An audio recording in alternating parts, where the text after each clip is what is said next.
Cricket නීති 73ක් සංශෝධනය වෙයි. ලෝක ක්‍රිකට් ක්‍රීඩාවේ නීති සම්පාදකයා වන මාලිබෝන් ක්‍රිකට් සමාජය 2026 වසරේ සිට ක්‍රියාත්මක වන පරිදි ක්‍රිකට් නීති පද්ධතිය සැලකිය යුතු සංශෝධන 73ක් එක් කර තිබේ.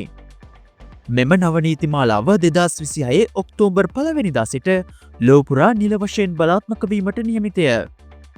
නූතන ක්‍රිකට් ක්‍රීඩාවට ගැලපෙන පරිදි සහ ක්‍රීඩාවේ සියලු අංශ ඇතුළත් වන පරිදි මෙම 2026 නව සංස්කරණය සකස් කර ඇති බව MCC ආයතනය පවසයි.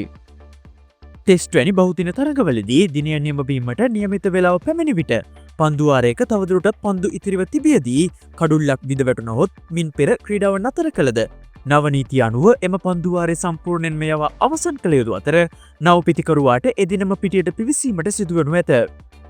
ක්‍රිකට් පිතිවල මිල ඉහළ යාම පාලනය කිරීමේ අරමුණින් මෙතෙක් කනිෂ්ඨ ක්‍රිකට් ක්‍රීඩාවට පමණක් සීමා වූ ලැමිනේටඩ් පිති භාවිතයේ ඕනෑම වයස් කාණ්ඩයක ක්‍රිකට් තරඟ සඳහා භාවිතා කිරීමට අවසර ලබා දී තිබේ.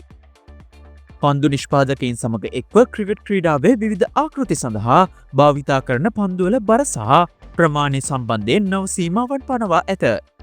මෙය කාන්තා ක්‍රිකට් ක්‍රීඩිකාවන්ගේ ඉල්ලීමක් මත සිදු වූ බව සඳහන්. මෙතෙක් පැවැති සංකීර්ණ ඕවර්ත්‍රෝ නීතිය සරල කර ඇති අතර ඕවර්ත්‍රෝ එකක් සහ මිස්පීල්ඩ් යන කුමක්ද යන්න වඩාත් පැහැදිලිව අර්ථ දක්වා තිබේ.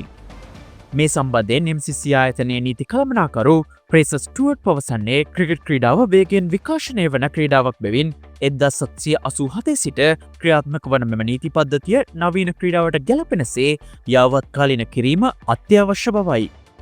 එමෙන්ම ඔක්තෝබර් මාසයේ සිට මෙම නීති බලාත්මක වීමට පෙර ලෝපුරා සිටින මිනිසුරුවන්ට සහ නිලධාරීන්ට මේ පිළිබඳව අධ්‍යයනය කිරීමට ප්‍රමාණවත් කාලයක් ලබා දීම සඳහා මෙම සංශෝධන දැන්ම ප්‍රකාශයට පත් කළ බවයි ඔහු වැඩිදුරටත් සඳහන් කළේ.